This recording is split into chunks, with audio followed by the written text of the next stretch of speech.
I brought pump protects to the party. Pump.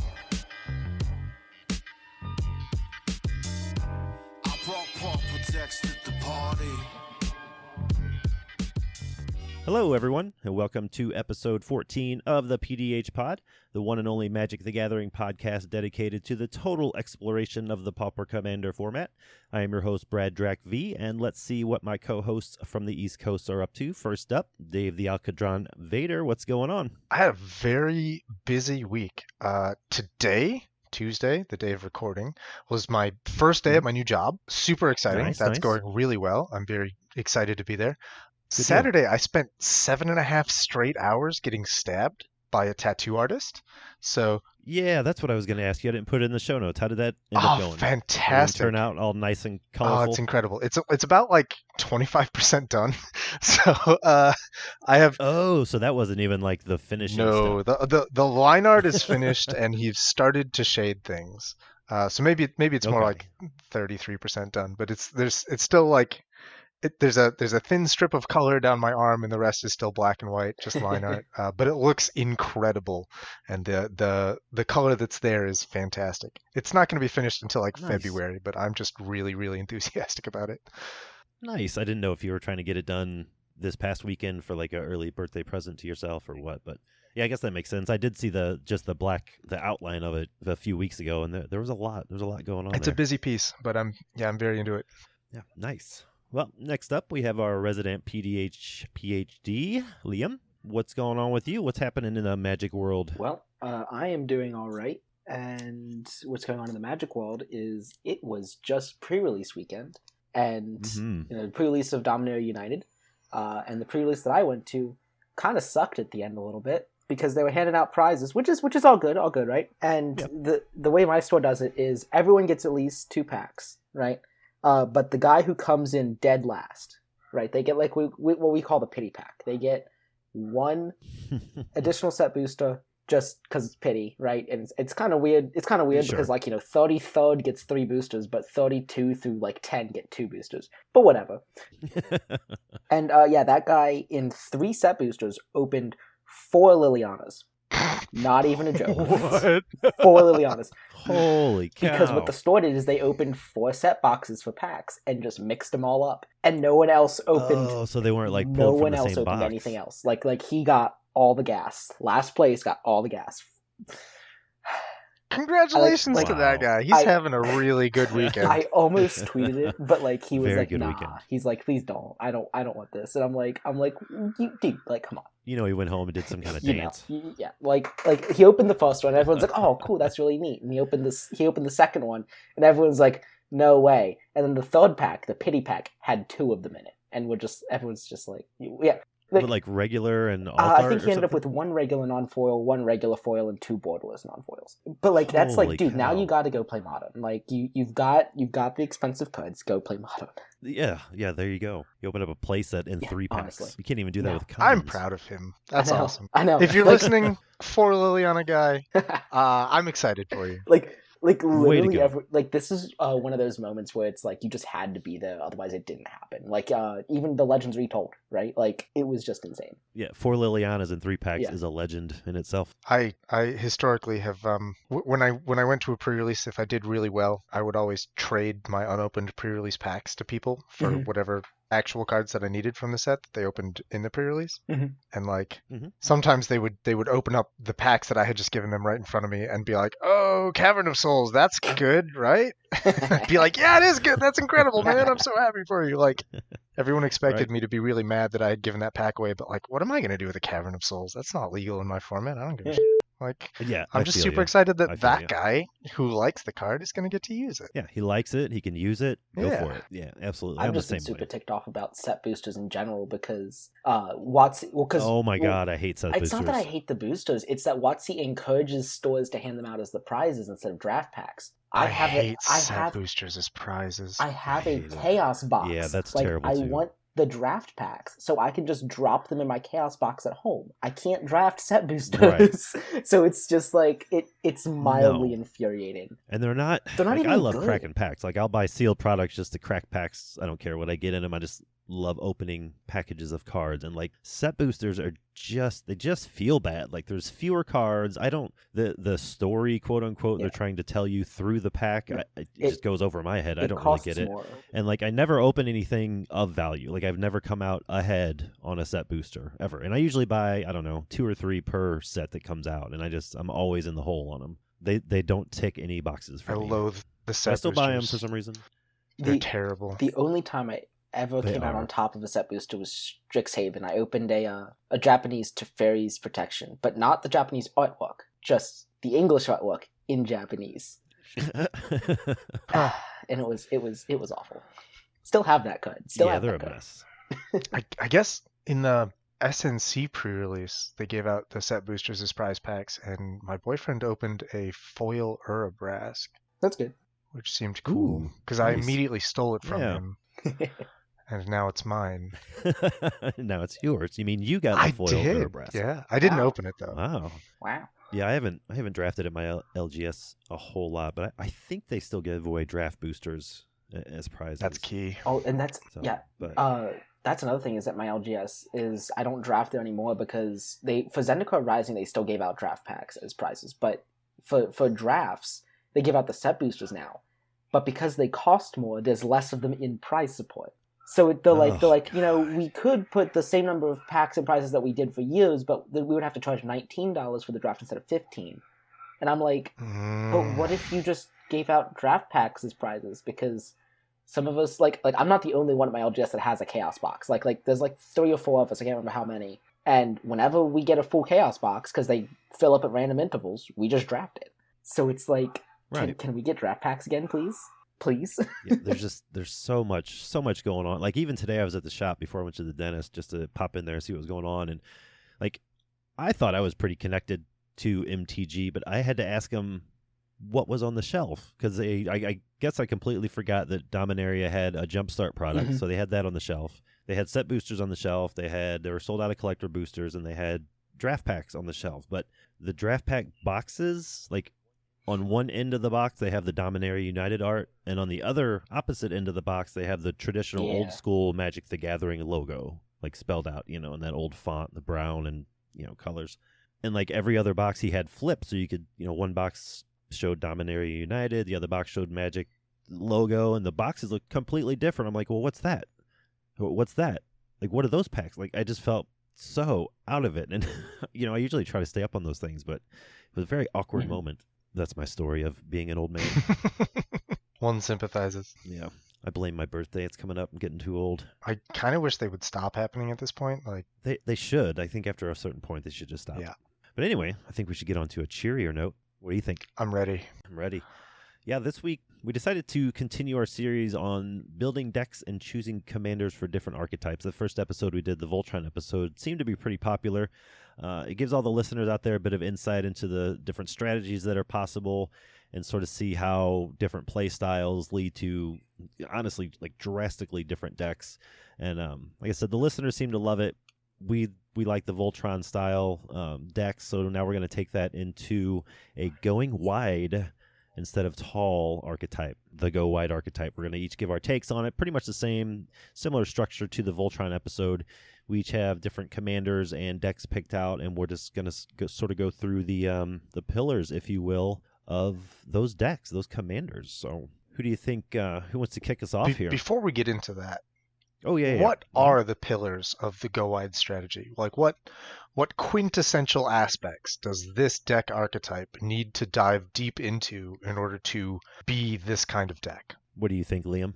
I'm not entirely sure because Go Wide is not my usual strategy. But I'll read what Brad has written here. So the first pillar of Go Wideness is how to amass an army. The second pillar of Go Wideness is how to embiggen your army. The third pillar is how to not run out of gas. And the fourth pillar is how to not die. I think that's pretty good. That's pretty straightforward. That's all you need. And to be fair, those were Dave's words. I didn't have it so eloquently. Okay. But yeah, you can tell by the use of the word embiggen. Yeah. Yep, I love it. So to shorten it to just 4 words, amass, embiggen, gas, die. Yeah, that Perfect. works. Sounds great. All right. Yep. Yeah, who's going first? It's up to you guys. I have chosen the weird deck this time. I'm this Okay. week's Yargle. I don't have a go Okay. wide Yargle Okay. deck. I am I'm this week's atypical, non-traditional go wide strategy. So I feel like someone else should start. But think about how great a go-wide Yargle Alright. deck would be. Right. I mean, I'm kind of regretting would not be just amazing. building a go wide Yargle deck. Like, what? Go wide Yargle. It even rolls off Let the me hop tongue. on Scryfall real quick and see Yeah, if I you can do just that. make. Alright, while I'm talking, you're going to hear Dave thinking in the background. So the first pillar, how to amass an army. So the commander that I have chosen to bring to the table this week is Maya Bredagard Protector. That is the white-green legend from Kaldheim, who gives other creatures +1/+1, and she has basically landfall, make a 1/1 human warrior creature token. The theme of this deck is going to be Maya is key. And to amass an army, we're going to be doing landfall. We're going to be doing your typical land ramp things in green and hope to make lots of mana that we can then pump into other spells that close out the game. Excuse me. I think that seems pretty straightforward. Like, I like that on a lot of go wide commanders or uncommon creatures that we use as commanders, it's sort of written in the text box how they want you to build the deck. I get tired of that when they put it on every single creature or ones that I don't feel should have it. But on this particular archetype, I really like that idea. Because this one kind of combines the two, like landfall and a whole army, not just one or the other. I chose Maya because when we first pitched this idea of a 3x3 go wide, I had to think to myself, I don't build go wide token decks that often. I think the first and only one that I really have in paper is Ruxa, which I talk about sometimes, and that's just regular Commando. Mm-hmm. Sure. So I had to really dig for someone that I could build for this episode, and I came across Maya, who read landfall, do the go wide thing, and I'm like, right. I know landfall well. I can do that one. Yep. So that's how I've ended up on this commander. And landfall it's a fun mechanic. It's definitely in my top 5. Landfall on a green creature is just landfall go brrr, like yep. You can just asking you for can it. go. You can just go. And 100%. like And what's convenient is you're in the typical white-green colors, so you have access to the raise the alarms and the captain calls. But those are more filler if you need them. Like this deck doesn't really need them. They'd rather be running the creatures that enter the battlefield, get you a land or two to your hand or onto the battlefield, and then Maya makes you a 2/2 because she makes a 1/1, and then she has that Anthem ability stapled on her, which takes us to the second pillar of, how to embiggen your army. Yeah, she's got it right there on her text box. Yeah. Before we dive deep into the second pillar, I want to hear about Brad's first pillar. Brad, how are you going to amass an army? Oh, sure. I'll get into that. Mine's going to be pretty straightforward. I'm glad that this is going to be our second installment, this Go Wide, because I love it. I love it almost as much as I love Voltron. And, just like the Voltron episode, it's probably no surprise that I picked a mono white commander. The deck I have in paper, Reverent Hoplite is at the helm of it. He is from Theros Beyond Death. He's 4 generic and a white for a 1/2. When he enters the battlefield, he creates 1/1 soldiers equal to your devotion to white. Looking into it a little bit when I was making the show notes, I think I'm going to actually audible my commander, but the same strategy. I'm going to go with Evangel of Heliod. It's 4 generic and 2 white for a 1/3 human cleric. When it ETBs, you create a bunch of soldier tokens equal to your devotion. So it's basically the same creature. I feel like Evangel of Heliod's a little more powerful. You get 1 extra creature off its ETB. So little things like that will actually add up in a deck like this. So I just wanted to preface it with that little audible, if you will. Yeah, it's got the bigger backside, and it gives you 2 creatures and an empty board, if that mattered, which hopefully it shouldn't, but it probably will come up. And on the odd corner case scenario, if you need it, and I know Liam's going to make a joke, but Evangel of Heliod is also a cleric, if you're trying to do some crazy party, big, huge, go-wide party, block party synergies. But yeah, I think my pillar 1 for this deck is literally just going to be, it's so focused on the commander itself being on the battlefield. Like, that's where, with Evangel or even Reverent Hoplite, like they have to be on the battlefield. You're not getting tokens unless you spend spell slots to make your tokens. So the pillar one of this deck to make my army, it's going to have to be flickers and blinks. Flicker of Fates, all Cloud Shift, all those sort of things. Any go wide strategy at its core is focused solely on creatures and a whole bunch of them. That's the concept of go wide, and there's no way to do that without either one of those two commanders constantly entering the battlefield. The commanders are its engine, and it's going to win through combat damage because that's pretty much all mono white has in PDH. Yeah. So that's the quick rundown of my pillar numero uno. What about yours, Dave? So I've got the weird commander this week, which I'm really excited about. This is a deck I am too. I put together a long time ago just to be silly, and it's actually very delightful. My commander for the Go Wide strategy is League Guildmage. This is the Izzet Guildmage from the third Ravnica block, which is widely considered to be like the bad cycle of Guildmages because they have the tap abilities. But I really, really like both of her tap abilities. The bad tap ability she has, the blue one, is for 4 mana and tap her, you can draw a card. The really not great. It's not a great rate. Like if you have nothing else to do, it's a good fallback, but sure. it's not why we play the deck. The really good tap ability that she has is X and red and tap her, copy an instant or sorcery that costs X, or with the CMC of X. So like for 3 mana, you can copy a spell that has a CMC of 2. Like for instance, and it's not copy spell with mana value X or less. Like it's got to be exactly what you pay, yes. Right? Yeah, and you choose the target spell that you're copying as you put this ability on the stack, and then you just pay that amount of mana. It's not like you pay X and you can choose which thing you copy as it's resolving. Okay. But yes, so if you pay 3 mana, you can copy something with a CMC of 2. For example, Dragon Fodder or Krenko's Command. For a CMC, if you pay 2 mana, you could copy something with a CMC of 1, like Kuldotha Rebirth, which will create 3 goblin tokens if you sacrifice 1 artifact.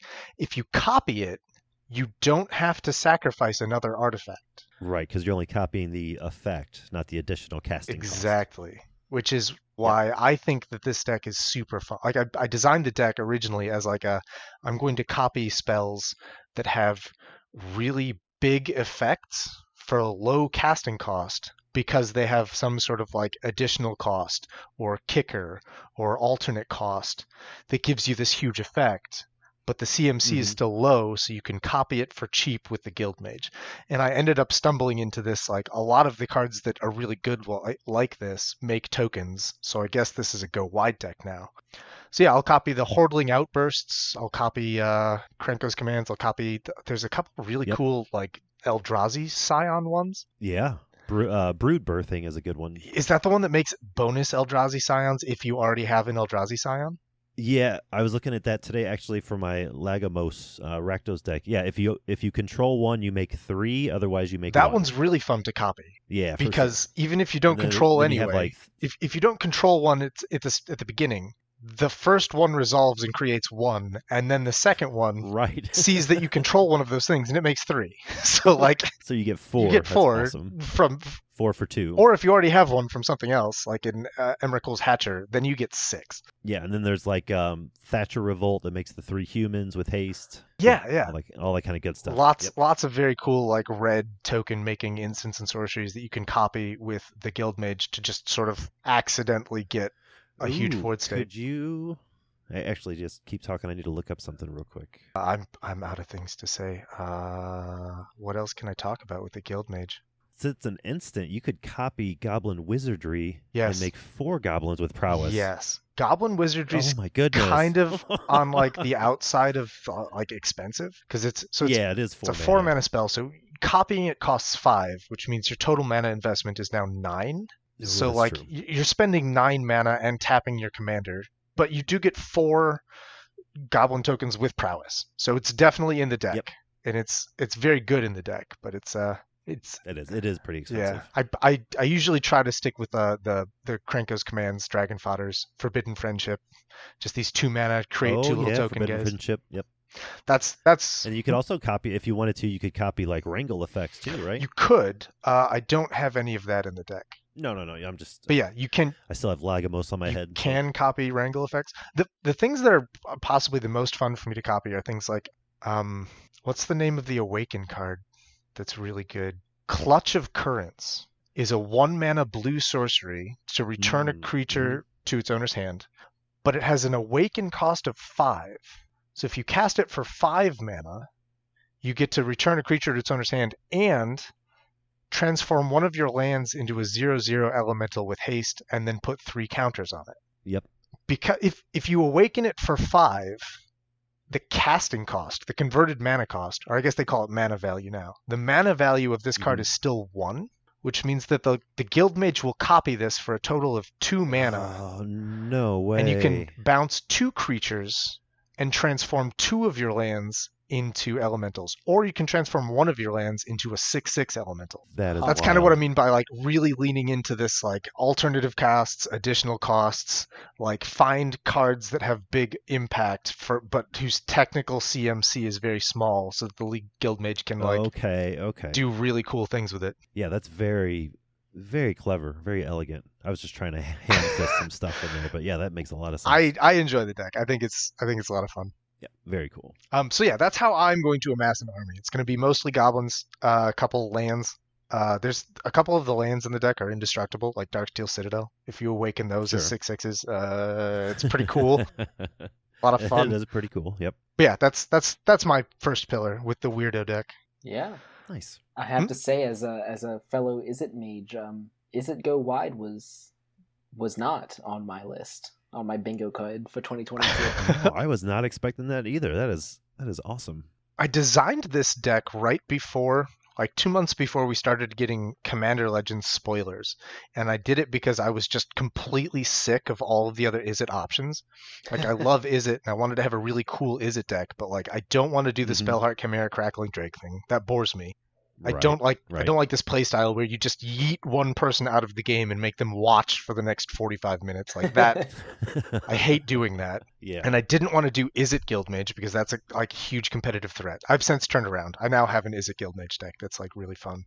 But like before we got Commander Legends, I was just super bored of everything, and I was like, I'm just gonna make a bad League Guildmage deck and like see what kind of stupid nonsense I can copy. And like I did it, and I was like, this is actually amazing. Like I love copying awakened spells. Nice. This is really fun. You sort of backed into it. That's great. That is great. Well, yeah, that's how we are all gonna make a whole army worth of stuff, a whole bunch of tokens. You want to move on to Pillar 2, Liam? What do you got for that?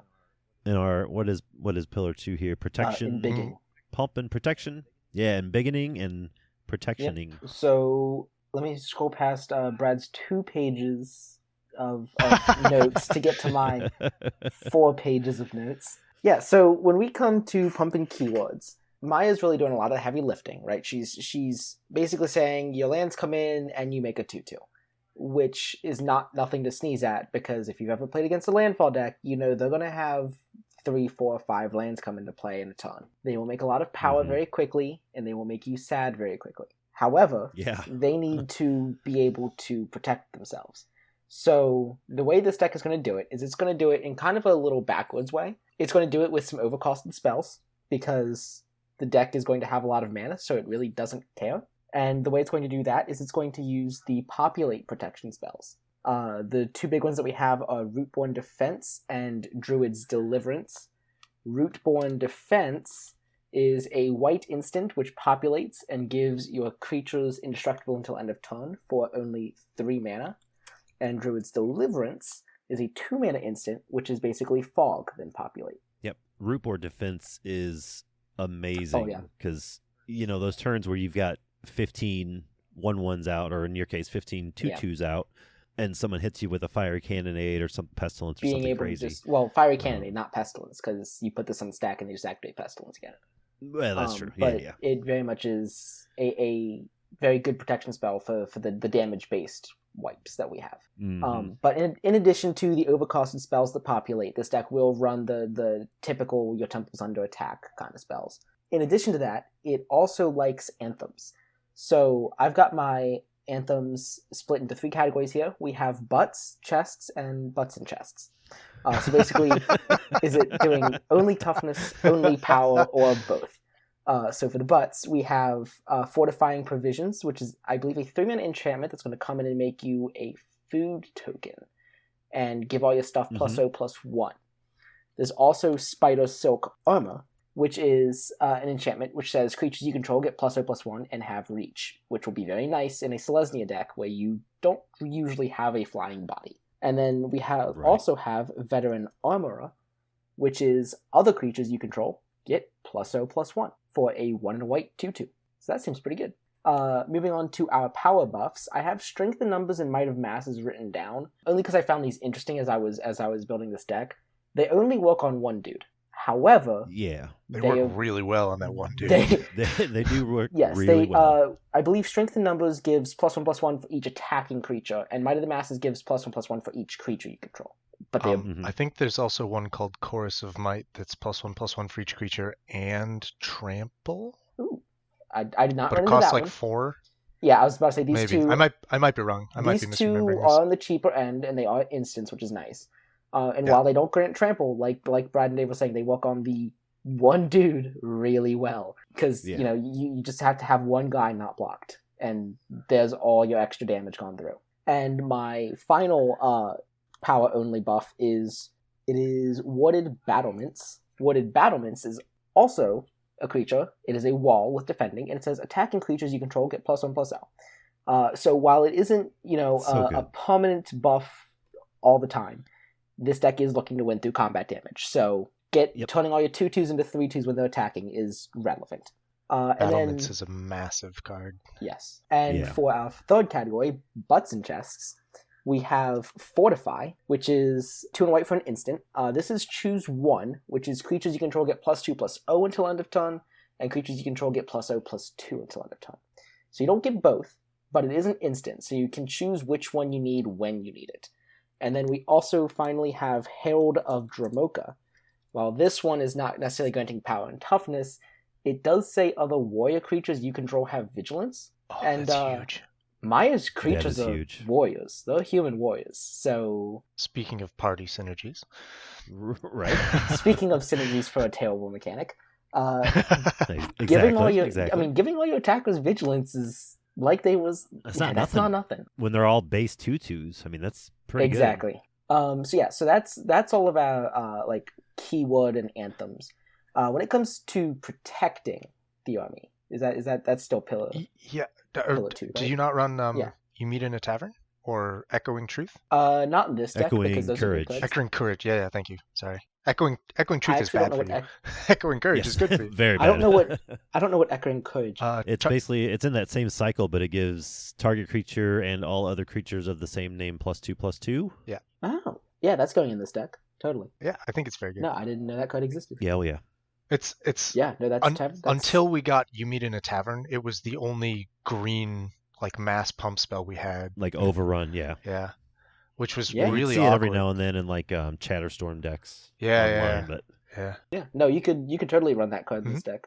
This isn't a deck I actually have built right now. Maya was on my list of stuff to build, and this episode is an excuse to build that deck. There you go. So I will create a deck list and send to Brad, so that people will have that for the episode. Yeah, definitely. When it comes to protection, I have a category called Teamwork Makes the Dream Work, where Rapid Vigor is the only entry because it's the only one I could think of off the top of my head, but I know there are a bunch in there. Yep. Isn't that where and then, Rootborn Defenses and your temple live? No, Rootborn Defense is under Pump Keywords, Populate. Subcategory Populate, Subcategory Protection. All right. Yep. Yeah. But when I get to the main category of protection, I have the subcategory of Teamwork Makes the Dream Work, and Rapid Vigor is the only one that says. All right. I feel like I have more mass protection spells. If you looked at this list, it's a mess. I feel like I have more in here somewhere. I trust you. And then, so we're back on the main section protection, subcategory 2. No, I am Spartacus. Because we are focused on protecting Maya in this category. Maya is our source of producing tokens, and she is one of our few anthems, so she is very important. So under No, I am Spartacus, we have 3 categories. equipment, flicker, and hexable. So for equipment, we have Whisper Silk Cloak. That seems fairly straightforward and obvious. For flicker, this one's on here just because it is a form of protection. Being able to flicker the thing out of a removal spell's way. It's not necessarily the greatest in terms of like board wipes, because you flicker the thing and it comes back and it still dies. So that's kind of like use at your own risk, or if you're building this list with just stuff you own. And then Hexable is a combination word of hexproof and indestructible, where we have cards like Tameo Safekeeping, Snakeskin Veil, Ranger's Guile, Blacksmith Skill, Razor Barrier, God's Willing, and Shelter. All of those grant some combination of hexproof, indestructible, and the secret word protection, based on what you have or what you feel. I feel it. Yeah, that's how I am protecting Maya and the team. Good plan. What do y'all think? Solid? No, I think it's great. Super valid. Super valid. Tameo Safekeeping is just an all-star. I love that Maya has that. Oh, yeah. I mean, granted, obviously she's doing the landfall thing and whatever, but having access to green just opens up so many more possibilities, not only with attacking, but on the protection side, too. Yeah. It's so cool.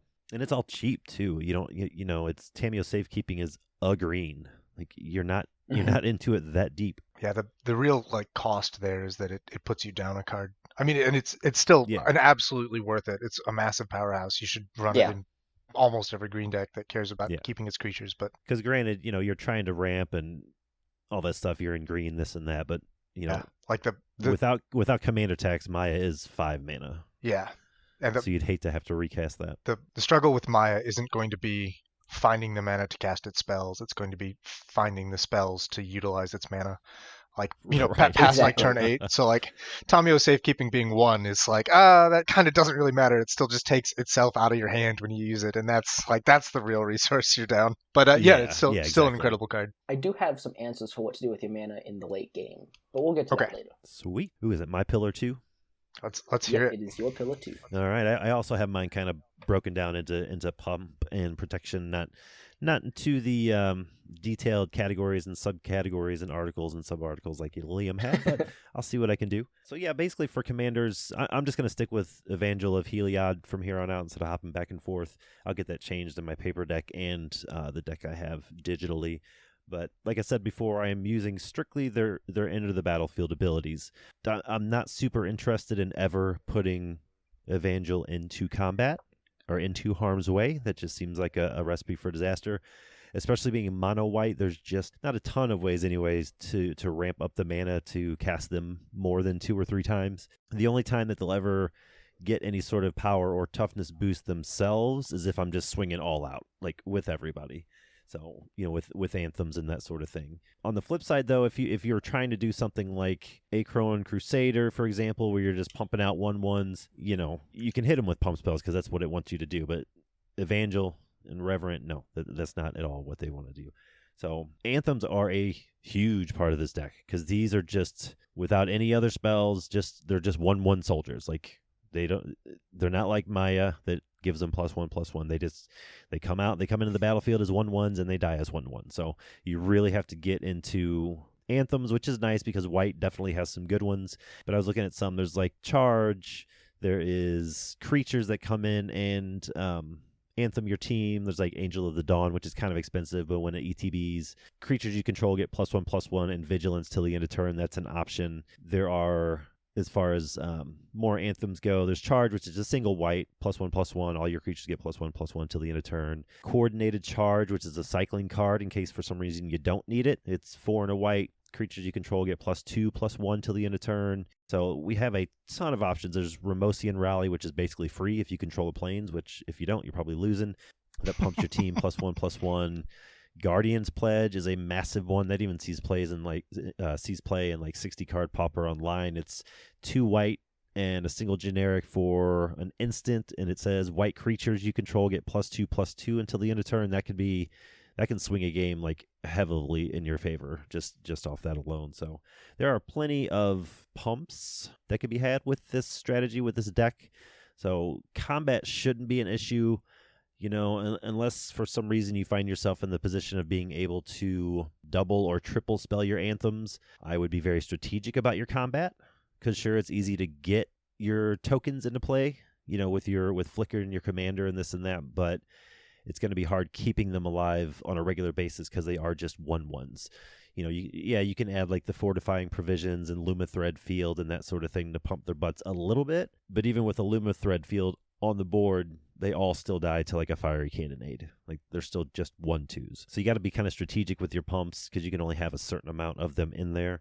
A mono white deck like this is definitely go wide, but it's not as aggressive as it sounds. Like you still want to be sort of mid-rangey. You want to time your attacks properly. You want to time your removal properly. That sort of thing. You want to see, how you're looking on the battlefield. You don't just want to charge in there and start bashing heads. But we have a ton of ways to pump. So pretty much at that point, you just sort of pick your flavor, pick your best one, pick your favorite one. There's not really one that's going to metagame over another one. They're all pretty good. Just a matter of how much mana you want to devote to each one, or if you want your pumps to come in the form of creatures, or just straight up spells, anthem spells, instant sorceries, that sort of thing. You guys have anything on the pump part of the pillar for mono white specifically?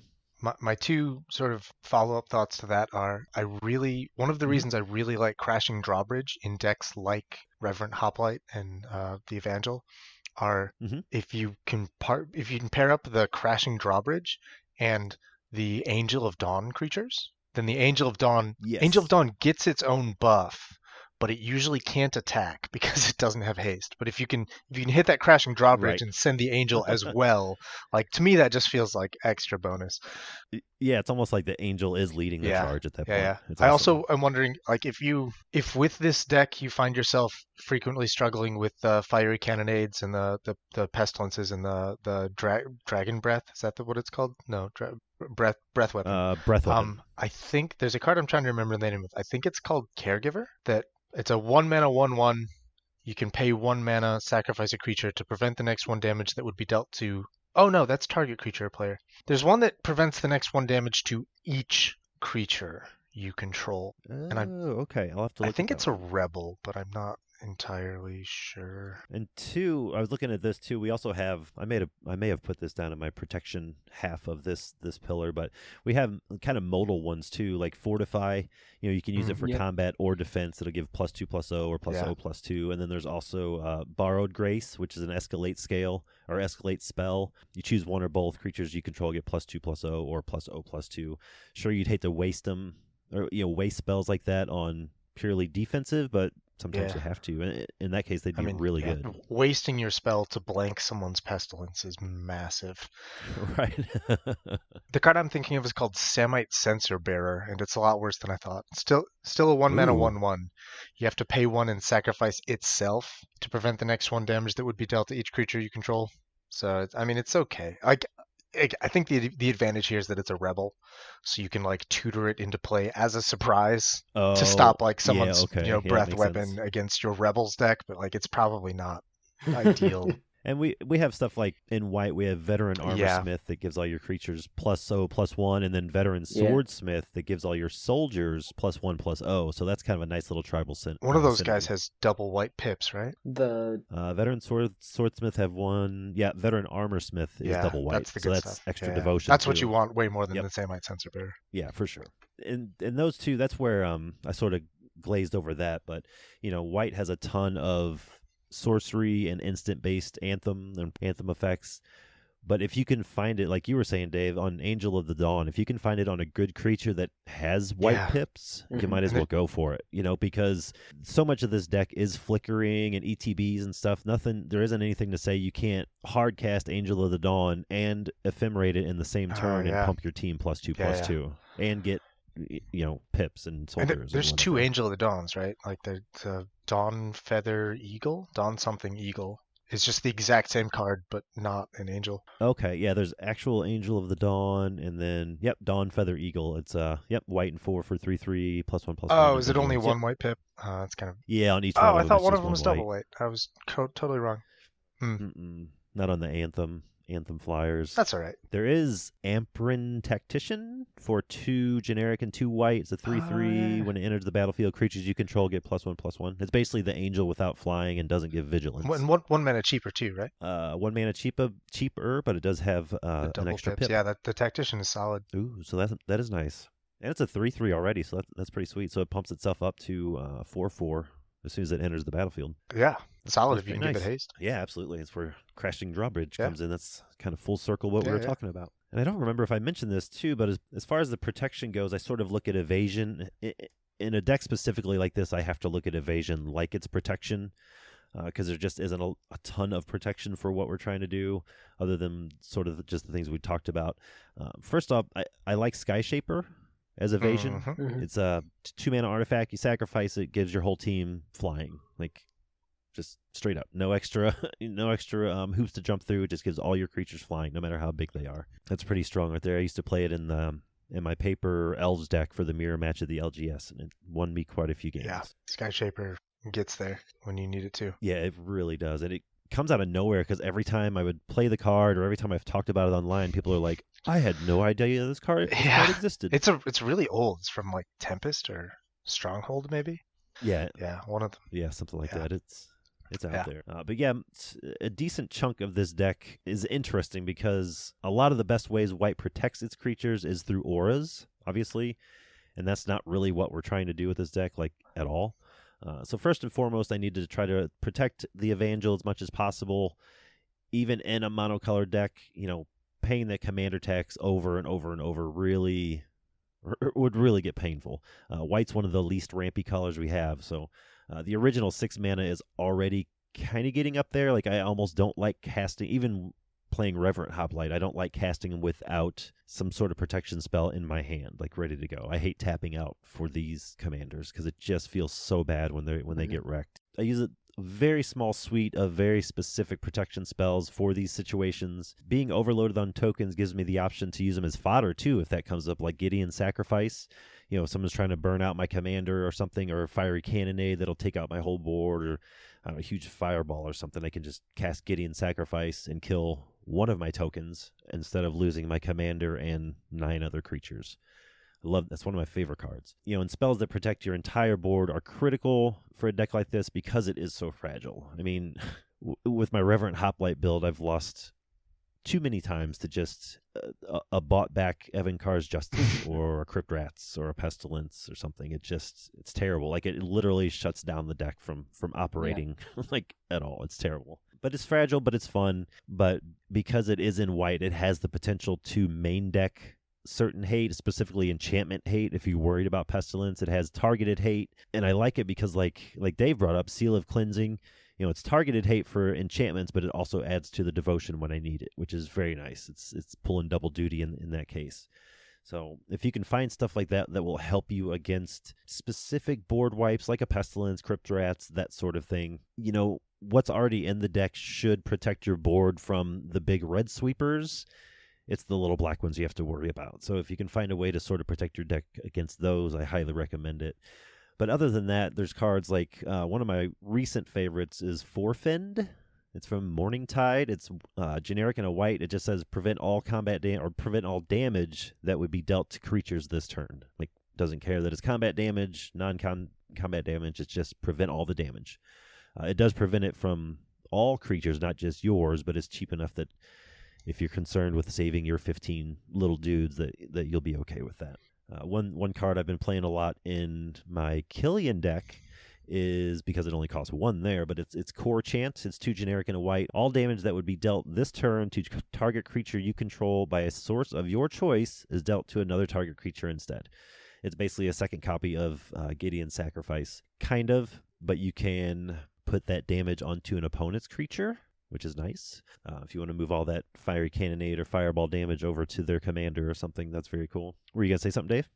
No. Oh, okay. I thought I heard you unmute for a second. Hollow is another one. I may actually, you made a comment about this one. I may have you explain that because I've never actually played with it like that. But Hollow is a single white for an instant. Prevent all damage. Target spell would deal this turn. You gain life equal to the damage prevented. So if someone's going to hit the entire board with a Fiery Cannonade and there's 15 creatures out, you're going to gain 30 life and nothing dies. Like, that's amazing. Hallow is a monster. And it is a monster. God, it's so good. And you were saying that, I guess I've never thought of it, but it can be used just directly on the stack pretty much too, right? Yeah, so Hallow targets any spell, which includes creature spells if they're on the stack. So like if someone plays Crypt Rats, you can, while it's on the stack, you can cast Hallow and then Hallow's effect applies to the permanent that spell becomes. So whatever damage Crypt Rats would deal that turn, all of that damage is prevented and you gain that much life.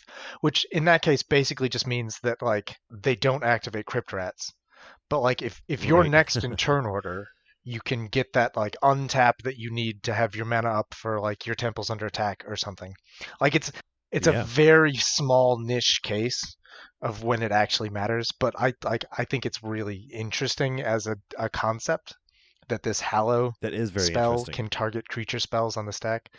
Like it mostly only ever comes up with cards like Ball Lightning, which are creatures that, you know, they deal their damage and then you sacrifice them at the end of turn. Yeah. Like big things with haste that only really get to stick around for a turn. Like Hallow just completely blanks them, which I think is hilarious, but it's not very good. It's just interesting to know about, I think. Yeah, and it's just one of those little use cases that'll catch people by surprise, and it's like a big brain moment almost. Yeah. It's very cool. And then another one I have listed here, it's kind of the next step up from Forefend. It is Safe Passage, which is 2 and a white, and it's just prevent all damage that would be dealt to you and creatures you control this turn. So it's not all creatures, it's literally just your side of the board. So I like playing that one a lot. It's a little rough to hold up 3 mana sometimes if you're worried about it, but it will pretty much protect everything. So that's mostly what I'm going to have for protection. It's going to be very little specific protection and a whole lot of board protection. Like I want to try to save as many creatures as possible. Like I'm not really interested in using auras, like I said earlier, that grant protection just because flickering is such a huge game plan in this deck. So I think with auras that would actually be card disadvantage in a deck like this. But you know, as I mentioned, Lumathread Field, Fortifying Provisions, those are all great options because they give your little butts a boost and they have pips for your devotion. Benevolent Bodyguard should literally only protect your commander in this deck. You've got so many creatures that if you're sacrificing it to any other creature besides your commander, you're doing it wrong, I think. And then like Liam has, like most commander decks should have, is Whisper Silk Cloak. I think it's a little awkward in this deck because yes, it will save your commander, but on the flip side, you cannot flicker it anymore.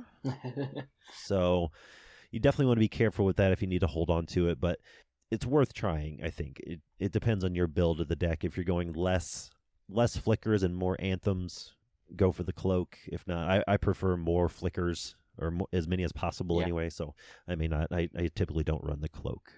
I think that is my words for Pillar 2. What were you going to say, Dave? I think not running the cloak is probably the right call in Evangel, because I like there's a reason that Pillar number 1 is amassing your army, and like that's the most important part of this archetype, and like for that you need all the flickers. Like casting him once for like 4 or 5 tokens and then hoping that these 4 1/1s get you there, that seems like a bad plan. Like hoping that the 4 1/1s deal 120 points worth of damage. Yeah. Actually, seems unlikely. Hold on, Brad. You do that. You put Whisper Silk Cloak on the commander you want to flicker, and I'll just overrun you on stream. Okay, let's do that. That sounds like a plan. Awesome.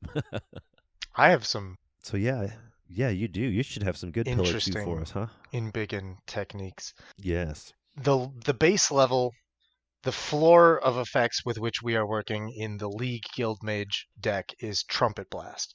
Just 3 mana instant, attacking creatures get +2 power until end of turn.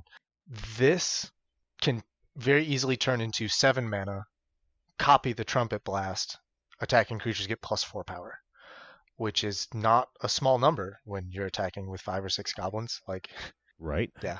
6 goblins with 5 power each. That's 30 damage. That's that's pretty good. That'll get there. Yeah. So like we're gonna take this idea of trumpet blasting and we're gonna try to like vary it a little bit to see what other kind of cool stuff we can come up with. My absolute favorite of these effects is called Pack Attack, which is still 3 mana, but instead of giving 2 power, it gets X power, where X is the number of players being attacked. So this is 3 mana for +3 power, or again 7 mana for +6 power. And you draw a card. Like, Pack Attack is just absurd value in this deck. So you draw 2 cards. Yeah, for 7 mana, you give your board +6 power and you draw 2 cards. It's bonkers that's good. Crazy. Fists of Flame is really fun for one creature. It's draw a card, and then target creature gets trample and +1 power for each card you've drawn. If you copy this, the first one that resolves, assuming you haven't drawn any other cards this turn, which may or may not be true in this deck. This deck does a lot of card draw shenanigans. But if you haven't, the first one resolves and gives a creature 2 power, and then the second one resolves and gives a creature 3 power. And you draw 2 cards, so you can do some cool stuff with that. The really weird one to copy is called Goblin War Party, which is it's such a cool card. It lives in both worlds. It's a 4-mana spell with 2 modes. One mode is create. It's another one of those hidden gems from Modern Horizons 2 or Modern Horizons. It is absolutely a gem. So 4-mana sorcery gets you 2 options. You can either create 3 goblin tokens, or you can have your creatures get +1/+1 and gain haste. But this card has Entwine. So for 7 mana, you get both of those effects. You create 3 goblins, and then your whole board gets +1/+1 and haste. If you spend 7 mana to cast this Entwined, its mana value is still 4, which means you can spend another 5 mana to copy it. And now you get 6 goblins, and your whole board gets +2/+2. Which is just really funny to me. I love this card. Yeah, that's crazy. That's most of my Embiggening plan. You can copy first day of class. Straightforward. Sure. Dynacharge, I think, is very interesting. It's functionally just a Trumpet Blast with its overload cost or of 3. Burn Bright or whatever. Except its mana value is 1, so you can copy it for much cheaper. Oh, Which is God, it's hard to get in that mindset. Yeah, it's very silly what this deck does. Yeah, that's my Embiggening plan. The director is telling me that I also need to talk about how I'm going to protect my goblins, and I do have a very robust and reliable plan to make sure that my goblins. Yes, I'm very interested in hearing never die to a removal spell. And this plan includes really good protection spells like Fling, Heartfire, Reckless Abandon, Fiery Conclusion. I think that's most of it. Goblin Grenade. Yes, Goblin Grenade is this is the quintessential. Make sure that your goblins don't die to removal. Well, Goblin Grenade might be a sorcery. I might be lying to you all. It is. Oh, that's a bummer. Heartfire though. Heartfire is fun. If someone tries to kill some of your creatures, you can just yeet them at the face instead. I am not here to protect my goblins. I am here to yeet the goblins. There is no actual protection. I just sacrifice them. That is beautiful. Yeah. That's like the motto of every goblin deck, and I love it. Yeah. And like the things that make the Heartfire, the Reckless Abandons, the Goblin Grenades are really good is that they fall into this category of spells that have a disproportionate impact compared to their mana cost because they have this additional cost. And when you copy them with the Guild Mage, you do not have to pay the additional cost. You're only paying the mana cost again, which is fantastic. That's my protection plan. Yeah, I love it. I yeet the goblin. I yeet them up. Yep. That's fantastic. But I think that's what you should do with goblins. That's what they're made for. Yeah. That's what I'm here for. I killed a guy once by casting a Goblin Grenade and copying it. It was beautiful. He was at 10 life. Now I have like, here's 10 damage. I have dealt the final 5 in like 60 card popper, like regular games. I've never dealt the final 10 off a copied grenade. It feels good. Yeah, it always comes out of nowhere. Like you're at double-digit life, you're like, I don't have to worry about the burn, and it's like, nope, you do. You dead. Yeah. All right, that's all I got for Liam, pumping. How are you gonna not run out of gas, Liam? Yeah. So Selesnya deck's famous for running out of gas, right? Because they aren't blue and don't have cards. So the way that this deck is looking to do it is it's looking to ramp out and take advantage of that big mana. So you're ramping out because you're green-white, you're going for big mana, but you're also ramping out because that's how you make your tokens. So it's kind of already the natural progression. Yeah, if you're not ramping out, you're not making creatures. Exactly, it's already the natural progression of the deck. So the ramp exists in every facet of this deck. It exists in the instant and sorcery slot, with non-basic ramp like 3 visits Nature's Law, Farseek. We just got that new Radiant Grove card, which is the green-white dual land from Dominaria United, which will go great in this deck. You've got the basic ramp, which is going to be a Rampant Growth, Search for Tomorrow, Cultivate, Kadama's Reach, all of that. You're even going to dip into the weird ones, like Primal Growth and Far Wandering, Nissa's Pilgrimage, right? Like these are cards that, like, you look at and you think, oh, this would be a cool card to run, and then you just cut it because it's a mildly worse rampant growth, and you would rather just have the rampant growth, which you know is consistent. And this deck wants to run them because it wants so much ramp. Because all these cards now read, Cultivate is Social Library for 2 basic lands, put 1 into play, 1 into hand. Cultivate now reads Social Library for 2 basic lands, put 1 into play, put 1 into hand, and make a 2/2. Like, all these cards just get better. And then you're also going to be looking at the creatures, Farhaven Elf type effects where they ETB and get lands, Steve, Dawn Treader Elk, Diligent Farmhands where you're sacrificing them to get lands, so you use them to block and then sacrifice them, that usual trick. Horizon Seeker comes from the same set as Maya, comes from Kaldheim. It has a boast ability to search your library for a basic land and put it into hand. And then Pale Recluse is a card I ran into. This is kind of representing a bunch of cards, but it's representing cycling. Pale Recluse has both forced cycling and plain cycling, which is specifically going to go get you basic lands, but it's just kind of representing that cycling ability that exists on a lot of cards to go get lands. And it's a big old spider. It is also just a big creature you can drop in the late game. Yeah. And then I've got 2 subcategories under my ramp here. So I've got the category Card Advantage, subcategory Ramp, subcategory Druid's Vow. This is where we have Mana Dorks. While these aren't necessarily triggering Maya, they are also 1/1s and are also creatures which will benefit from her pump ability in late game. So, at the very worst, they're a 1-mana 1/1 that you're going to swing with, but they will also help you ramp in the early game because Maya is 5 mana and you need to get her out as quick as possible. Yeah, as so fast we're as running possible. all 4 here. We're running Elvish Mystic, Llanowar Elves, Fyndhorn Elves, and Avacyn's Pilgrim, which is Llanowar Elves but taps for white. And then I have another subcategory called Nature's Banes. So these are going to be artifacts that get you lands. So here I've got Wayfarer's Bauble, Expedition Map, and Explorer's Scope. That Explorer's Scope is going to be doing a lot of work here because you're doing a lot of attacking. So it's going to be really good kind of the mid-game when you're looking to just start accruing value over and over. That Wayfarer's Bauble and that Expedition Map are really going to get you there in the early game. And this is going to be my time to say Expedition Map is not ramp, but it will get you some key lands that do exist in the deck. Yeah, if you're looking for something specific, it'll find it for you. And once we get past ramp, we've got a couple different categories here. So again, under the main category of Card Advantage, I have a subcategory of Extra Land Drops. Here we have Broken Bond and Explore. Explore being a cantrip that lets you play another land, and Broken Bond being a naturalize that lets you play another land. I then have a category called Rock, Draw, Go, where you have Selesnya Locket and Selesnya Cluestone are the big 2 that I would run here. But you also have Commander Sphere and Mind Stone. The reason I'm choosing to run Selesnya Locket and Cluestone over the Sphere and the Mind Stone is because they are getting you more cards for the mana. I believe Cluestone only gets 1 card, so you could make an argument that Commander Sphere is better there, but the Locket is going to be 4 mana for 2 cards, and that just is a good rate when you have a bajillion mana on the board. Yeah, for sure. Land Fetch Go is my next category. Here we have Terramorphic Expanse, Evolving Wilds, Warped Landscape, you got the new Evolving Wild variants from Streets of New Capenna. The Cabaretti and the Brokers ones can both get Forest to Plains. The Obscura one gets only a Plains, the Riveteers one gets only a Forest. You probably don't have room for all 4, but you probably have room for the 2 that get both, and then the one that you have more color of, which is probably Riveteers for the Forest.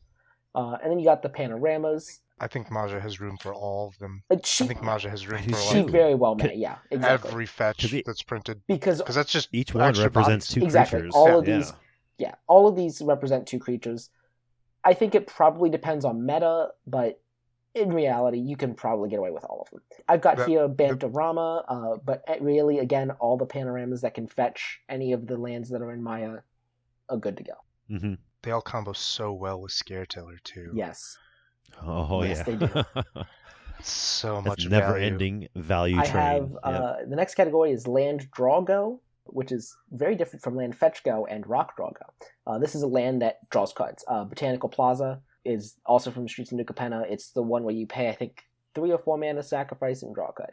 Nothing fancy, but again, you're just looking to get that card draw every possible place you can, just for the late game when you have all the excess mana. It's like the land that cycles after you've put it into play. Exactly. And for that, I love it. And then I have Cycle Land Go, which is Ash Barrens and all of the cycling lands. Maybe not including a ton of these in the deck because they do all enter tapped, and you're probably looking to include as many of those fetching lands as you can. But some of these, I feel like Ash Barrens is probably a pretty good one to run, considering Maya has 3 pips in her casting cost. But yeah, the cycling lands always you can't ever go wrong if you own them. No, absolutely. But yeah, that's how I'm getting gas. Is I'm ramping into. You're making it yourself. I am ramping to the moon, and there's just random card drawing and creature creation tacked on wherever you can stuff it. And it's good, honest mono green ramp too. Cultivate, Kadama's Reach, all that good stuff. Far Wanderings, just good old ramp. I feel like nothing crazy. I feel like some of the most powerful effects you can get out of rock draw go category are probably Bonder's Ornament with repeatable card draw. Yep. The new Lantern of it's not Insight. Lantern of Baldur's Gate with the 4 mana tap ability that explores scopes. Lantern of Revealing. And, Revealing. Lantern of Revealing. Lantern of Revealing. I didn't even think about that one. That's a really good That's one. a monster. I didn't either. I'm really bad about artifacts in my decks. Any deck. I'm always like, yep, we need Signet and Ornament and Commander Sphere, and that's it. I'm real bad about going deep on Bonder's Ornament wasn't on my list just because it didn't hit any of the keywords that I searched for, but it would make it on the list because it is one of my absolute pet cards. But Bonder's Ornament and Lantern of Revealing probably just straight up replace the 2 Selesnya lockets, just as better versions. Yeah. Okay. Better, more repeatable. Totally. Yeah. Yep.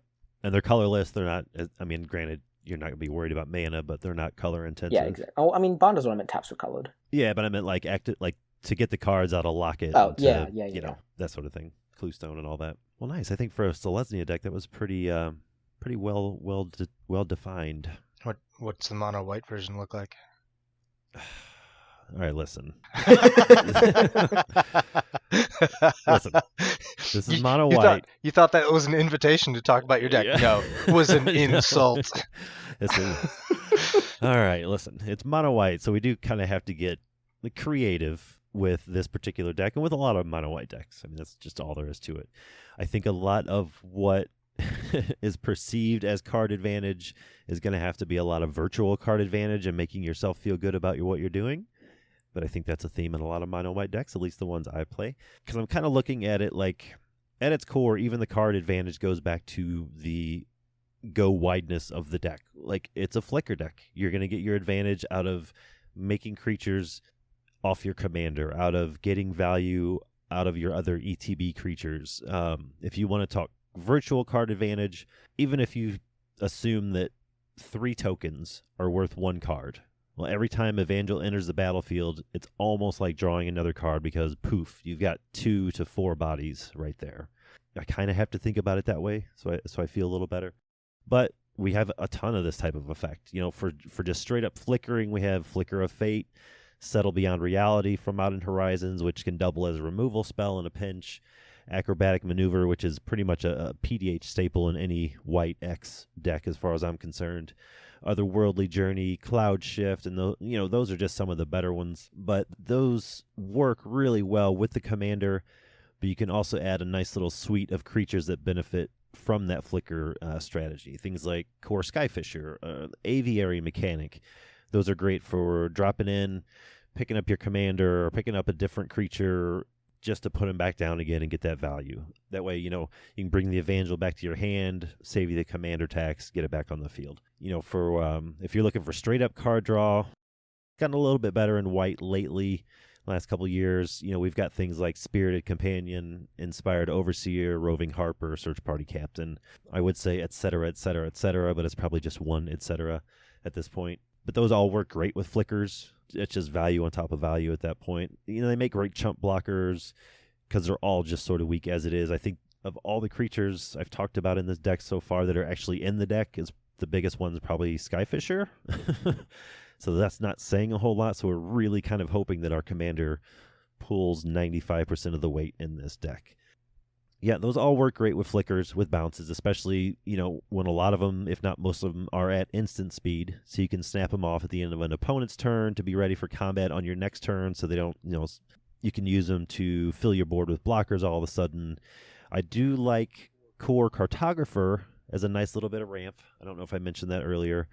It can help you get some planes. I wouldn't rely on it too much because we don't have a whole lot of this effect, so you're almost down to just one or maybe two of these types of cards, so I wouldn't rely on them if you need them. But being a monocolor deck, you shouldn't have too much of a problem.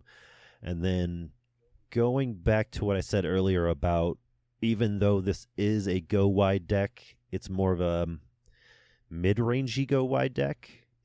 Just because the creatures are so small, I think cards like Palace Sentinels and Stonehorn Dignitary are going to be hugely important in this deck.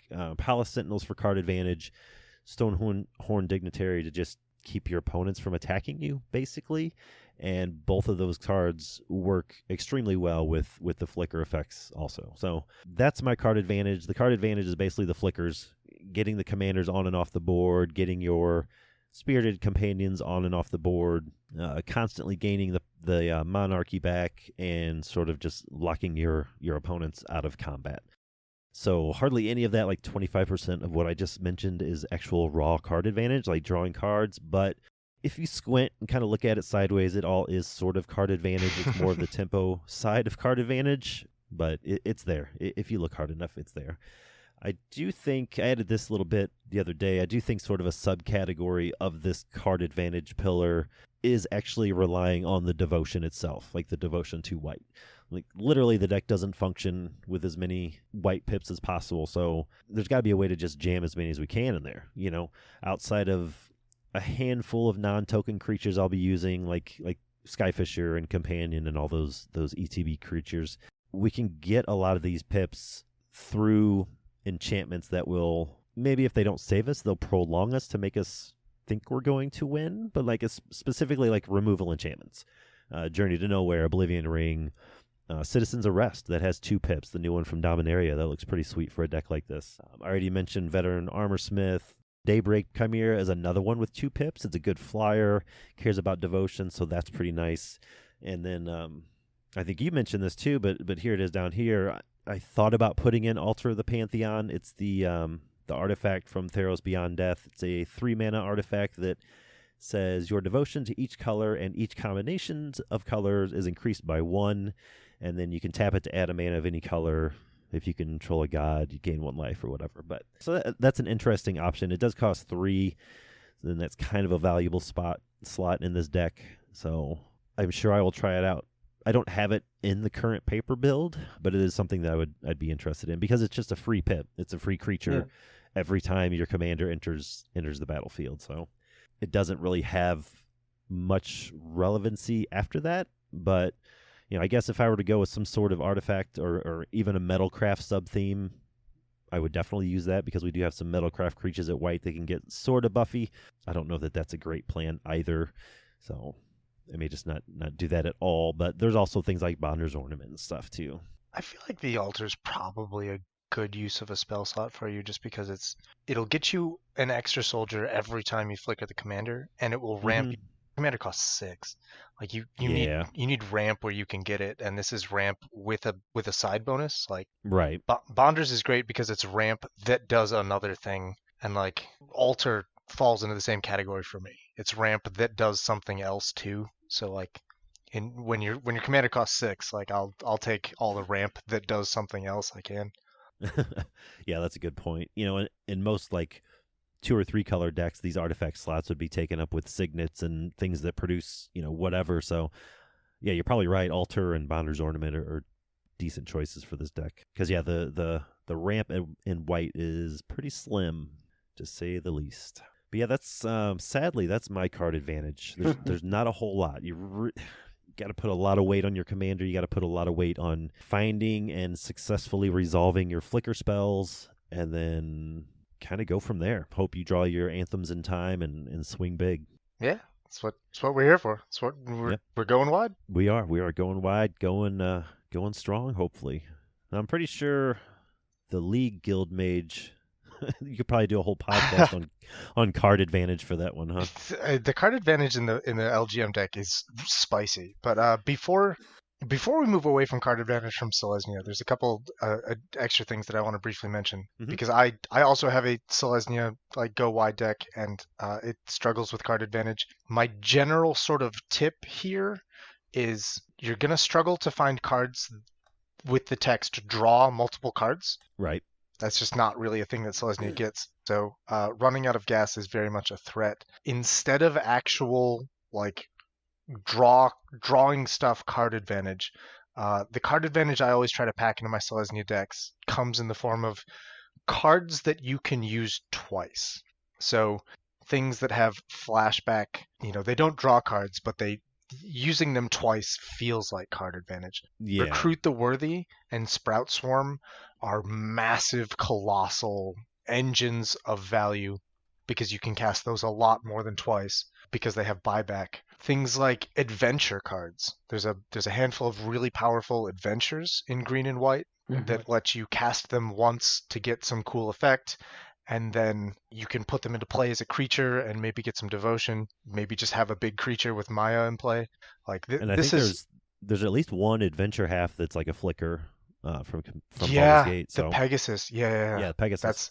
That's a monster of a card. And like this to me is what card advantage means. In Selesnya go wide decks, it's cards that you can use at least twice. So I like Marshalling Cry is the one I wanted to mention. Like this is an anthem effect with flashback, so I think that's a powerhouse. Yes, that's a very good one. Yep, that was one of the ones that is in my paper deck. It just didn't make it to the show notes. Yeah. And while we're on the, I did want to mention real quick, since we're on the anthems, there was two that I should have mentioned that I had them in my head. I didn't have them in the show notes, but it's the two, the Elephant Soldier and the Rhinoceros Soldier that have Battle Cry. Mm-hmm. So when they attack, all attacking creatures get +1/+0. That's pretty helpful in a mono white 1/1 go wide deck. So the Loxodon Partisan and the Rocks Veteran. Yeah, those are. I have at least one of those in the paper deck. I may put two of them in there. They're kind of pricey at 5 and 4 mana, but one of them for sure. They give you pips and they buff your board. Like that's exactly. And what they you both need have out of those. 4 butts, so they're pretty tough on the road. Yeah. Let's talk about the kinds of card advantage shenanigans you can get up to in an Izzet deck that copies spells. That sounds like a lot. Right? Like, first let's talk about Thrill of Possibility.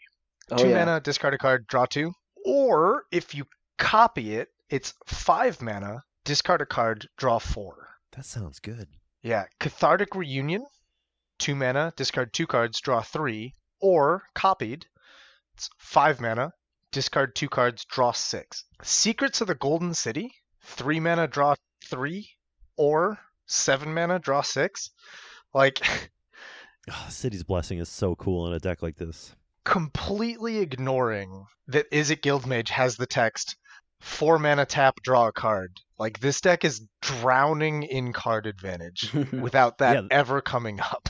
Like, every pillar you've touched on so far with this deck, you have not once talked about 3 blue and tap to draw a card. Right? Like, I routinely forget that text is on this card. Like, it is not what she's here for. It is a last minute resort of the truly desperate, and I don't think I've ever used it. Most of my card advantage comes from these, like, discard 1, draw 2 effects that you can copy for like massive bonuses. Honor the God Pharaoh is a cool one because it creates a token for you, which is pretty neat. That's what the deck wants to do. Electric Revelation has flashback, which again is that's the pseudo card advantage in a deck that already has a lot of real card advantage. Yeah, I use the Guildmage. I draw lots and lots and lots of cards. Yeah, I believe it. Yeah. Like there's almost, unless it's just crazy expensive, I can't imagine there's a card draw spell that's off the table when brewing this deck.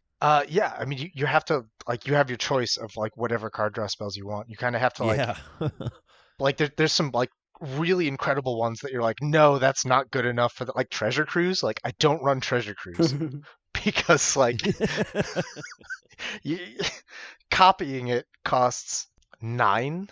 Yeah. And like I'm not gonna, like, so even if you're delving like 7 cards away so you can cast it for 1, copying it for 9 more means you're spending 10 mana to draw 6 cards, when you Yeah. could draw 6 cards off of Cathartic Reunion for 5 mana, or Secrets of the Golden City for 7 mana. So like, See, you found a spot where Treasure Cruise is not good. yeah, I mean, it's probably still good. You should probably run it in the deck and then just not copy it. But like, Not try that's to copy it, yeah. that's not what I'm here for. That's not what I'm about. It is. Right. I took it out of the deck because I have standards about how awful my decks need to be. Right. But yeah, no, that's it. That's all my card. I actually get cards with the text, draw a card on them, so I don't like have to worry about card advantage. It's just there. It's nice. Man, this is Nice. garbage. Yeah. We're over here making a good, honest living for our card advantage, and you're over there. I know. Just be like, We're laboring. I can just draw cards for free.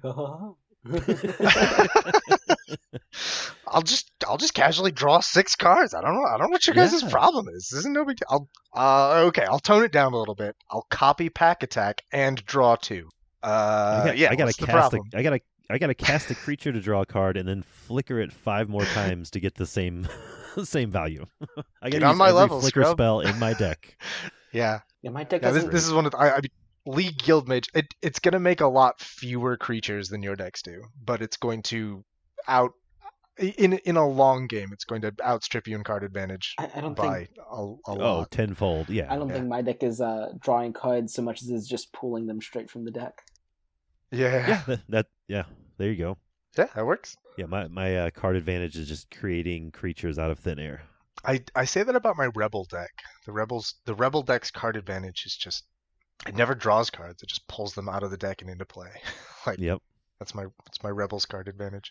I'm gonna move things along though. I want to hear about Yeah. how do you guys not die? Yeah. So in The green- fourth pillar of control. So in green Yeah. and white, you don't really not die. There's You just die last. Yeah, you just die last. You just die. This- Guess I'll die. Yeah, there's I don't really know how to explain it. It's like my goal is to swing out with the team. Therefore, by logic dictates that if I swing out with the team, people can swing at me with their team. Right. I'm just hoping that I hit harder and kill them first. I can remove key pieces, like key combo pieces, like artifacts and enchantments, really, really well. And we're doing that with things like Return to Nature and Nature's Claim and stuff like that. But when it comes to creatures, I'm just hoping they turn theirs sideways too. Yeah. So how do I not die? I kill them first. Well, let's as a mono red scrub, let's race nerd Yeah. are some of my favorite words. Let's race nerd. Well, so we are also in Selesnya, which means we do have access to a couple other things. And when I'm looking at this this pillar, I have two subcategories. So I have this category is called control. You know, it's how to not die. And the two subcategories are removal and life total. As we talked about the removal, under life total, I have Jaddy Offshoot, which is kind of just representing all of the landfall gain a life cards, which I think are unfortunately mostly uncommon. There's like 4 at common, I think. There's a handful. Yeah, there's the Jaddy It's like Offshoot, which is a single green mana for defender, which gains you a life. There is the Kazandu Nectar Pot, which for an additional generic, you get the same effect, except it has a power of 1, and you can attack with it. Yeah. There is the Antelope one that, for undisclosed amount of mana, because I'm not looking at it, gives you 2 life per land. I know because I used to play that in Standard when I thought it was good. Turns out it's not. Yeah, and then I think Spoiler alert. I think there's a random white one, like one of the expeditions that gives you life. That's about it. So I found that's saying landfall gain a life, and that's cool. But do you know what also says landfall gain a life in this deck, and only in this deck? All of the soul siblings, because your commander says landfall make a dude, and the soul siblings say make a dude fall, gain a life. Yes, they should have dude fall. Yes. That's their mechanic. So you got Soul Warden and Soul's Attendant and Essence Warden, which is the green ripoff of Soul Warden. You've got Passionate Order, Lunarch Veteran, and Sutra Priest. So the 2 Soul Sisters, the Soul Sister from another timeline, 2 Soul Brothers, and the Soul Cousin. And you're good to go. The whole Soul family. Whole Soul family. Yeah, that's how this deck is gaining life to theoretically counteract the amount of damage it's taking. I'm not saying you should run all like 6 or 7 of them, probably whichever 2 you own or whichever 2 of these is the cheapest. I think that running 2 or 3 of these is probably a good way to counteract some of that life loss, considering you're putting a handful of lands into play every turn, you'll be putting a handful of dudes into play every turn, you gain a little bit of life. Solid. Well, unsurprising to nobody, since my deck is half the colors yours is, my control plan is about 50% as effective as well. It's basically... Yeah, we're in the not control colors. Yes, we're in the not control colors. Like, you can die, just try to die last. Like, don't die first. Die slowly.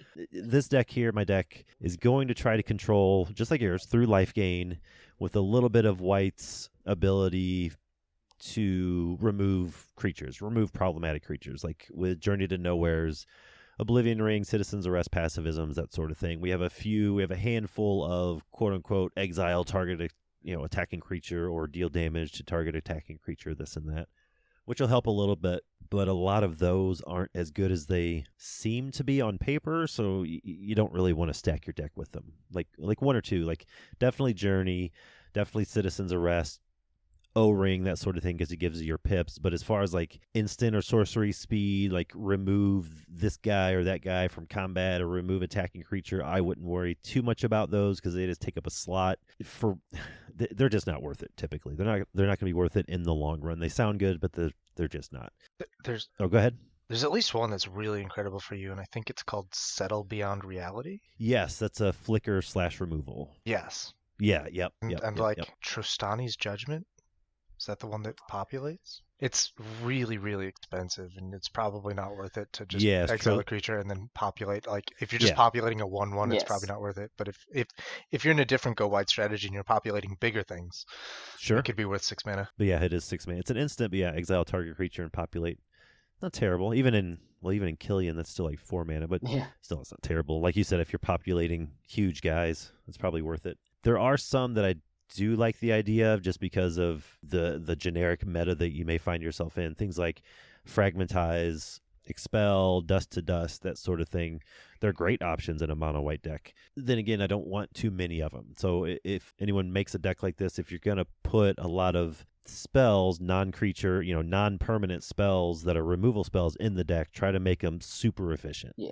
Cheap, or something like Dust to Dust that just bam, there's 2 problematic cards gone right off the bat. Yeah. But again, I come back to this. At its core, this is a flicker deck, a flicker aggro, if you want to call it that. It's just very, very slow aggro. Like, we have a handful of fog effects, if you're not trying to control what the other players are doing, because you're going to run out of Journey to Nowheres. You got 3 opponents and 4 passivism effects. You're going to run out or not draw them. So you need to do other stuff.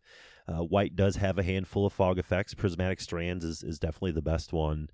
And then we have things like Kamiya False Hope, Children of Corliss, a distant third. It's interesting. I'm not super sold on it. That's the one that gains life, prevents damage, and gains life, or you gain life equal to the amount of life you've lost this turn. Like, it's just kind of crazy. But that's also an option. It's a single white pip for a 1/1, but it could be useful in some scenarios. And then, just like every other format, white just doesn't control as much as it slows down the game. Like, this pillar shouldn't be control for mono white. It should be, how do I slow it down? Like, how do I bring them down to my speed? Like, I'm trying to race, but I'm trying to race really slow, so y'all need to back up a little bit. And that's through protection, some fogs, stalling techniques. Life gain, like Liam was saying, is huge in a deck like this. Huge with tokens, huge with constant creature creation. Soul Warden, Suture Priest, Soul Attendant, those are all amazing if you're not specifically worried about commander damage, that is. And then even something like Anointer Priest in token decks is amazing, because you gain life when a creature token enters the battlefield, and then you can embalm it. If it dies, you can bring it back to the battlefield as a zombie creature that does the same thing. So anything like that, I'm all about gaining life, so I'll probably try to jam as many of these in as possible, just because they're an instant target. Like, as soon as Soul Warden hits the battlefield, it's going to be removed. But if you've got 4 or 5 or 6 of these type of creatures, eventually your opponents will not find a removal spell for 3 or 4 turns, and boom, you just gained 20 life, 30 life, whatever. So it's like a reverse fog, but it can prolong the game, which is what white generally does. Of those effects, Answered Prayers has 2 white pips and is very to remove. Yes, Answered Prayers is amazing. Turns into a little angel. 2 white pips. Super easy to cast. It spends most of its time not being a creature, so it's very difficult to Yeah. hit with, like, you know, Yeah, it just chills out. as an enchantment. Yeah. And then, like, it always seems to turn into a creature when nobody's ready for it. It's very good. I'm a fan. But yeah, that's pretty much the long and short of mono white control. We don't have anything at higher than common rarities that it could even be considered stacks or control or anything like that in mono white. So we're pretty much reliant on a few fogs, some removal spells, and a whole bunch of life gain. What do you think, Dave? Does League Guild Mage have some control? League Guild Mage has some really cool control options. So we're coming back to this theme of, we talked a little bit about this with the Goblin Grenades and the Heart Fires and the Reckless Abandons. These burn spells that have a disproportionate impact for their casting cost because they have the additional costs. The other half of my control suite is cards that have a disproportional impact based on their casting cost because they have optional costs. So things like Jilt is a 2 mana for a blue bounce spell with a kicker of 2 more mana, and then it will deal 2 damage to another creature. So you can cast this kicked for 4 and then copy it for 3 more. So for 7 total mana, you get to bounce 2 creatures and shock 2 other creatures. I have definitely just That's so good. Cleared 4 creatures off the board with this in the past, and then like attacked into someone's empty board. Like, that sounds good, but I know that in my head it's even better than it sounds. It's wild. So that's very good. Cards like Burst Lightning is just a shock. It's 1 mana for 2 damage, but you can kick it for 4 mana, so it could be 4 damage for 5 mana total. And then because the mana value is still just 1, you can copy it for another 2, and now you have 8 damage. Or rather, you have 4 damage twice that you can send anywhere you want for 8 damage for 7 mana. You can get some pretty good rates in here. Runaway Together will bounce 2 creatures controlled by different players. If you copy it, it costs a grand total of 5 mana to bounce 4 creatures. Yeah, like you can just do some wild. That's Cyclonic Rift for PDH. Basically. Basically. My favorite is called Boiling Earth. When we were talking about amassing an armory, I mentioned Clutch of Currents, which is one of these awaken spells that bounces a creature, which is, again, part of my removal suite. Boiling Earth is another awaken spell. It's a 2 mana sorcery for 1 damage to each creature your opponents control. So if you copy that, it's 2 damage to each creature your opponents control. So it's kind of like another breath weapon or a fiery cannonade. Yeah. But it also has an awaken cost. For 7 total mana, you can awaken this spell, and it'll deal its 1 damage, and then you can put 4 counters on one of your lands and turn it into a 4/4 elemental. So if you awaken it for 7, you can still copy it for just another 3, and the copy is also awakened. So you can deal almost like cheating. Yeah, basically it's 10 total mana, so it's a huge investment, but you get to wipe your opponent's boards and create an 8/8 land. Oh my god. Hopefully you put the counters on your Darksteel Citadel so you have an 8/8 indestructible land. Because, why wouldn't you? That seems good. Yeah, at that point you're just running away with the game like you stole it. Yeah, that's my plan here. That's now, the I don't goal. know how it would work out or the math involved, but do you run anything like, well, not anything like, because we only have one of them, but Teach by Example? Do you run that in there? I do. Teach by Example is in the deck. So you can, that adds an extra layer of copying things. If you have an enormous amount of mana to spend, Teach by an Example is a really good way to, like, if you're trying to copy like the Goblin War Party, which costs 5 total, or it costs 4 mana is the CMC. It costs 7 to cast it Entwined.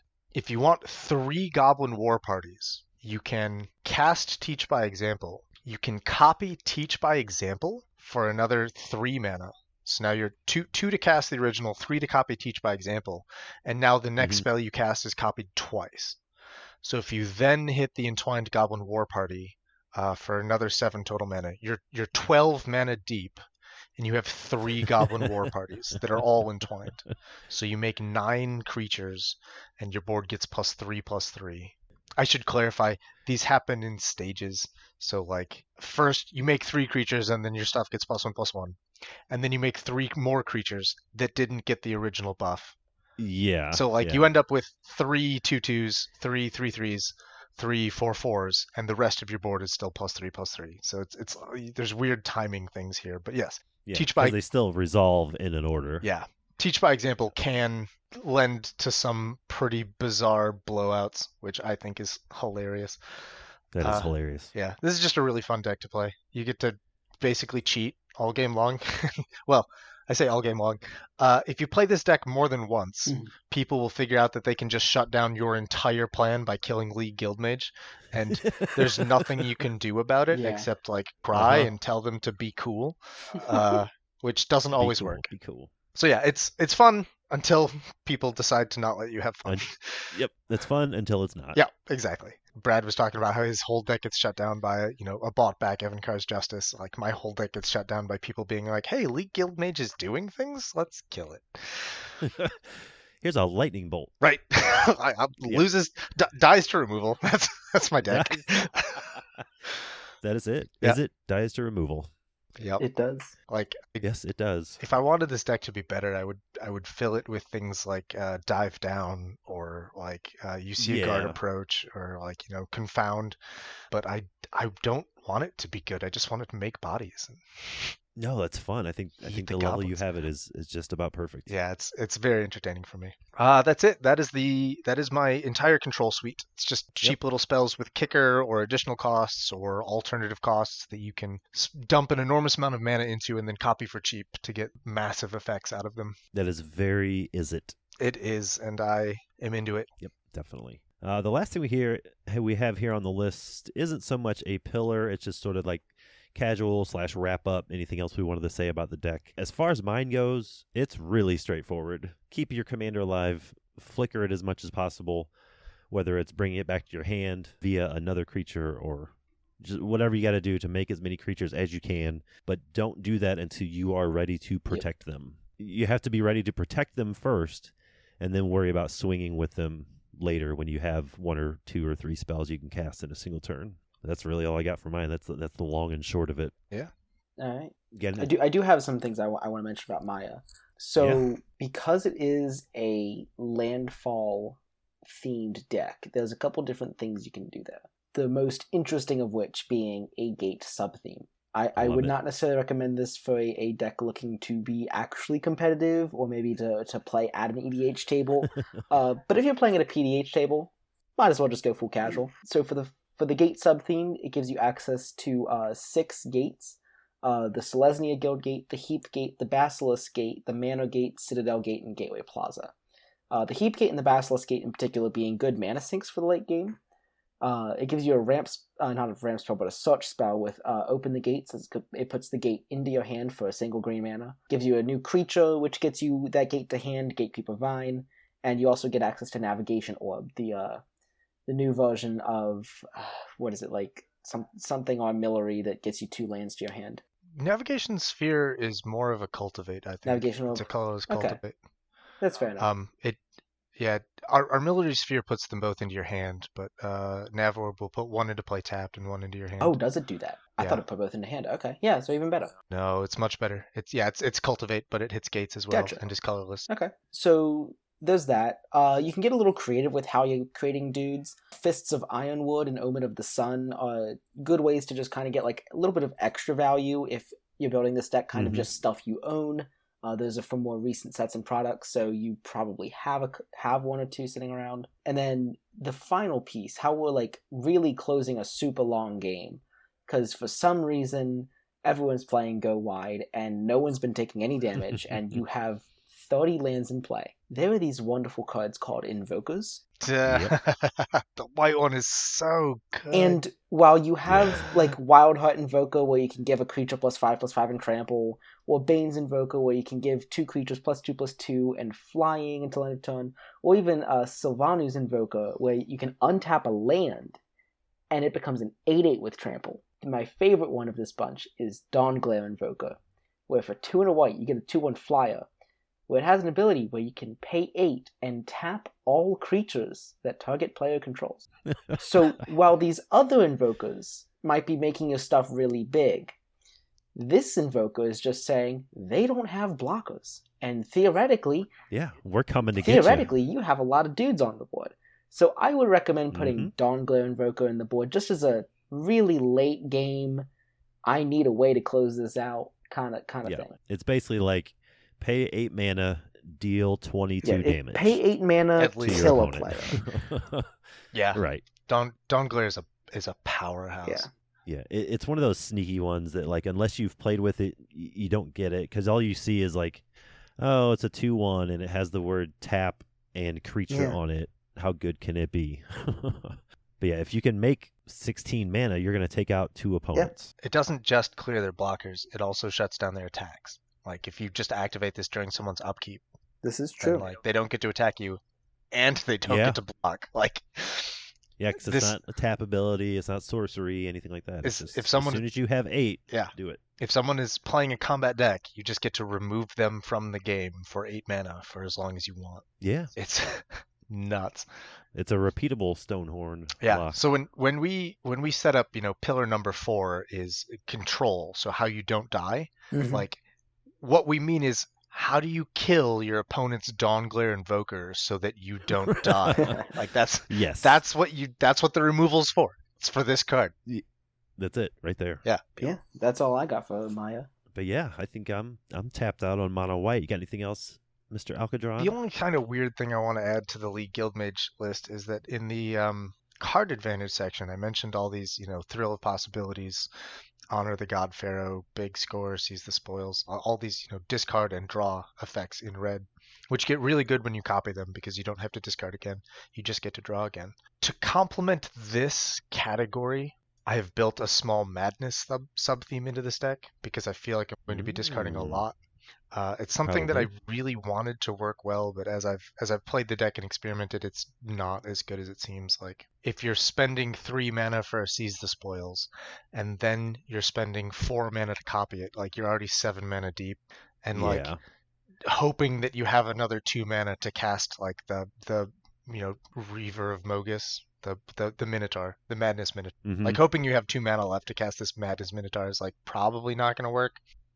And the Madness Minotaur isn't good enough for the deck unless you're casting it for its madness cost. Yeah. So I ended up cutting most of the madness. It does not work as well as you think in this copy paradigm. I kept a couple cards. Fiery Temper, Just the Wind, and Obsessive Search are all very good for me because they all have such incredibly cheap madness costs. Yeah, they're very interactive and they're just such good value. Yeah. So like if you can pitch the Fiery Temper to your Thrill of Possibility, you can copy the Thrill for another 3 mana, and then you can cast the Fiery Temper and just murk something. Yep, it's beautiful. I have once in the past, I was casting the Thrill, discarding Obsessive Search, casting Obsessive Search. I didn't have enough mana left to copy Thrill, so I copied the Madness Obsessive Search. And I still ended up drawing 4 total cards. So we got there.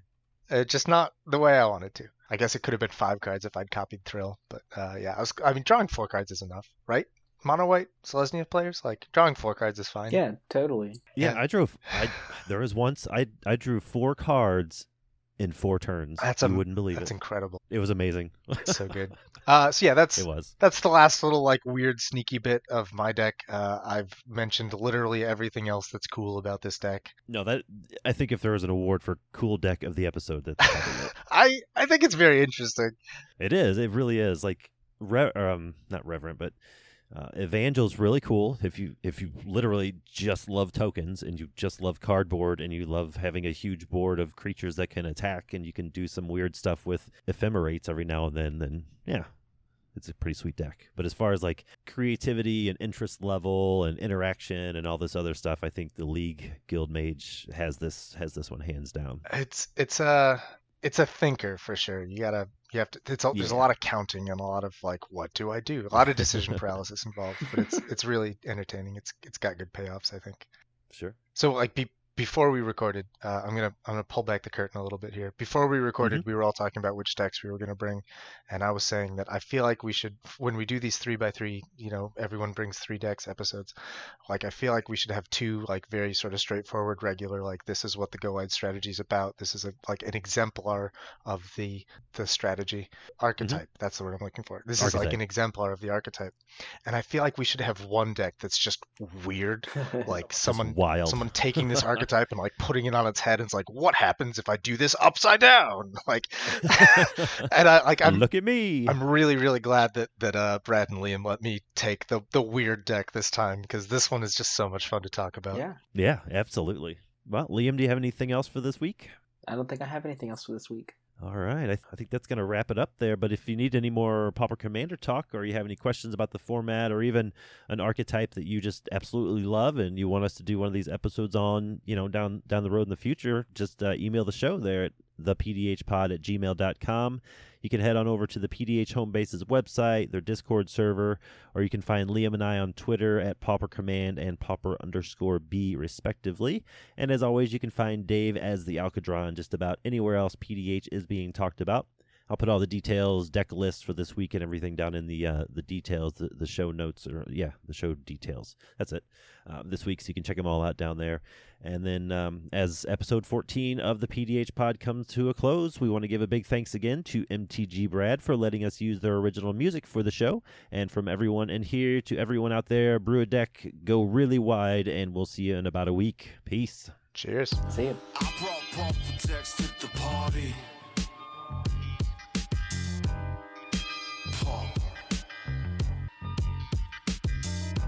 I brought Pauper decks to the party.